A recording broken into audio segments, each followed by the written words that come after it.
Hello everyone. तो आज मेरा यूपी टेट का टेक्स्ट बुक का जो फुल टेस्ट वन था ना, फर्स्ट वाला, वो मैंने उसको सबमिट कर दिया है और अटेम्प्ट किया मैंने आज उसे। तो आज मेरा उसका स्कोर मतलब बिना पढ़े लिखे, बिना रिवाइज़ किए चीज़ों को, क्योंकि सी टेट का टाइम का मैं पढ़ी हुई हूँ और उसके बाद मैंने कोई रिवीजन नहीं किया। दिमाग में ऐसा आया कि मैं एक बार टेस्ट को दे के देखती हूँ क्या कुछ चीज़ें मुझे याद है, या मुझे शुरू से एक बार फिर से मतलब फुल रिवीजन करना पड़ेगा, या कुछ चीज़ें मुझे याद है। पर हाँ, कुछ चीज़ें मुझे याद है। मेरे रिज़ल्ट से मुझे ऐसा लगा कि जब बहुत ज़्यादा रिवीजन की ज़रूरत नहीं है। कुछ चीज़ें मुझे याद हैं पहले से भी, जो कि मैंने सीटेट के टाइम अच्छे से पढ़ा हुआ था। और बाकी का स्कोर कैसा रहा वो मैं आपको आगे बताऊंगी। कहाँ कहाँ पे गलतियाँ हुई और किस किस सेक्शन में मुझे सुधार की ज़रूरत है और किस सेक्शन में मेरे कितने क्वेश्चन गलत हुए, ये सारी बातों पे मैं बाद में बात करती हूँ। जो एक बार अच्छे से अगर पढ़ लेता है सी टेट या यूपी टेट या किसी भी स्टेट टेट के बारे में, तो उसे कुछ अलग से कुछ बहुत ज़्यादा कुछ पढ़ने की ज़रूरत नहीं है। उसके स्कोर ठीक ठाक हो जाएंगे जिससे वो क्वालिफाई कर जाए। तो आपको उतना ही पढ़ना है जिससे आप क्वालिफाई कर जाएँ। हाँ, अगर आप में टॉप करने की कोई अलग इच्छा है तो उसकी बात अलग है। बाकी मुझे सिर्फ क्वालिफाई करना है और मेरे क्वालिफाई जैसे स्कोर आ जा रहे हैं। तो मेरे सीडीपी में टोटल 8 या 9 क्वेश्चन गलत हो गए हैं, जिसमें से बहुत सारा, क्योंकि मैं सीडीपी बहुत टाइम से पढ़ी नहीं हूँ और रिवीजन भी नहीं की हूँ। सीटेट के टाइम का पढ़ा था मैंने, उसके बाद अभी तक मेरा कोई रिवीजन नहीं हुआ है, जबकि मेरे पास बहुत कम दिन बचे हुए हैं यूपी टेट का। पर बीच में इतने सारे एग्जाम है कि इंसान उस पर थोड़ा भी ध्यान नहीं दे पाता। पर फिर भी टाइम निकाल के मैं टेस्ट दी हूँ और टेस्ट देने के बाद मुझे लग रहा है कि बहुत कुछ विशेष तैयारी करने की ज़रूरत नहीं है। उसको मुझे अलग से थोड़ा बहुत जो पढ़ा है उससे हो जाएगा, जो चीज़ें याद है पहले की उससे हो जाएगा। तो यहाँ पे मेरे इतने क्वेश्चन गलत हो गए थे। और हिंदी की बात करूँ तो हिंदी में 1 2 3 4 5 6 7 क्वेश्चन हिंदी से मेरे गलत हो गए हैं।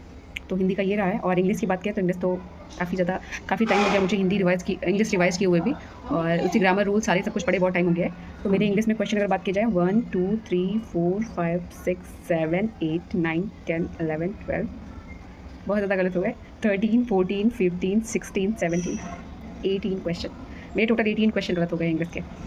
तो ये हाल है मेरे इंग्लिश का। और मैथ की बात की जाए तो 1 2 3 4 5 6 7 क्वेश्चन हो गए हैं मेरे गलत मैथ से।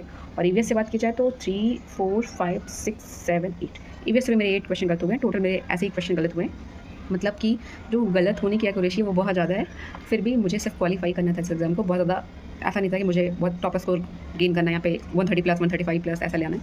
मुझे बस ये था कि मैं बिना पढ़े अगर क्वालिफाई हो जाती हूँ तो ठीक है ना भाई। बिना पढ़े बहुत टाइम का मैंने जब सीटेट की तैयारी की थी 2022-23 में, तब का मैं पढ़ी हुई हूँ। तब से मैंने ना सीडीपी को पढ़ा दोबारा, ना ही मैं ईवीएस पे मतलब टेट के हिसाब से।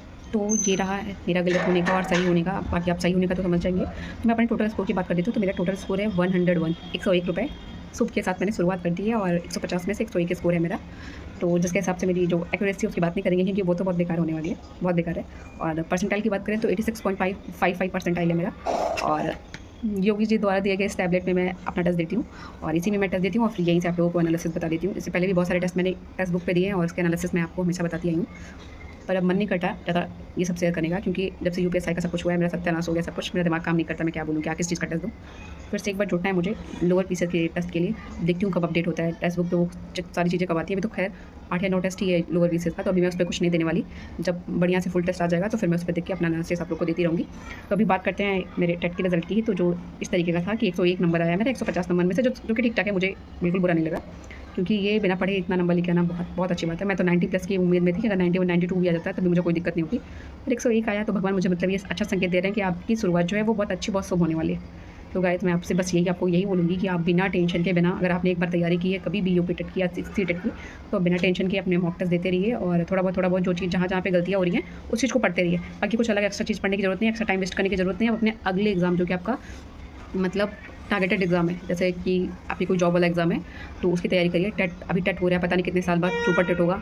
बिहार 4.0 पे चला गया, कुछ पता नहीं चल रहा है। तो इन सबके चक्करों में ना पड़िए, आराम से इसको चिल करके एग्जाम दीजिए इसका, आप पास हो जाएंगे आराम से। जितना टेंशन लेके देंगे उतना एग्जाम। तो बाकी अगर आप भी इस टेस्ट को अटेम्प्ट करते हैं तो अभी अपना स्कोर मुझे अपने मेरे कमेंट सेक्शन में दे दीजिएगा, ठीक है। तो आप सब अपनी तैयारी करिए और मैं भी जा रही हूँ अपनी अगली तैयारी के लिए। Bye bye.